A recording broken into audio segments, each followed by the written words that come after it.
இன்றைக்கி நம்ம ஒரு அன்பாக்சிங் வீடியோ தான் பார்க்க போகிறோம். நம்ம நைக்காவில் செட்டஃபிலோட சோப் ஆர்டர் பண்ணியிருந்தோம். அதோட அன்பாக்சிங் தான் இது. செட்டஃபில் சோப் எப்போல்லாம் கொஞ்சம் ஆஃபர் இருக்கோ, கொஞ்சம் கம்மியாக இருக்கோ, அந்த டைமில் நம்ம ஆர்டர் பண்ணி வச்சுக்கலாம். என்னோடய ஸ்கின் சென்சிட்டிவாக இருக்கனால எனக்கு டாக்டர் செட்டஃபில் சோப் ப்ரிஸ்கிரைப் பண்ணாங்க, அதை யூஸ் பண்ண சொல்லி. அதனால் 2 இயர்ஸ்க்கு மேலே நான் செட்டஃபில் சோப் தான் யூஸ் பண்ணிகிட்ருக்கேன். எனக்கு இது ரொம்ப செட் ஆகிடுச்சு. அதனால் ஆஃபர் கிடைக்கும் போது நான் கொஞ்சம் வாங்கிடுவேன். இந்த சோப் கொஞ்சம் ப்ரைஸ் அதிகமாக இருக்கும். பட் இருந்தாலும் ப்ரைஸ் பார்க்காம நம்மளுடைய ஸ்கின் இரிட்டேட் ஆகாமல் கொஞ்சம் ஹெல்த்தியாக இருந்தாலே போதும் அப்படின்னு தோணி நான் இந்த செட்டஃபில் வாங்குகிறேன். சென்சிட்டிவ் ஸ்கின்க்கு ரொம்பவே நல்லாயிருக்கும். ஒரு மைல்டான ஒரு சோப் இது. ஒரு ஒயிட் கலரில் ரொம்ப சாஃப்டாக இருக்கும். ஸ்கின்க்கு ரொம்ப ஜென்டிலான ஒரு சோப் இது.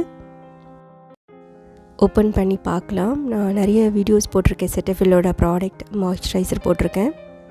அது மாதிரி ஜென்டில் கிளென்சர் கூட போட்டிருக்கேன் செட்டஃபிலோடது. அதெல்லாம் மறக்காமல் பாருங்கள். எல்லா ஸ்கின் டைப்புக்கும் ரொம்ப நல்லாயிருக்கும். எல்லா ஸ்கின் டைப்புக்கும் ரொம்ப சூட்டபுளாக இருக்குது இந்த சோப்பை. நீங்கள் கண்டிப்பாக ட்ரை பண்ணி பாருங்கள். வீடியோ பிடிச்சிருந்துச்சா லைக் பண்ணுங்கள். பாய்.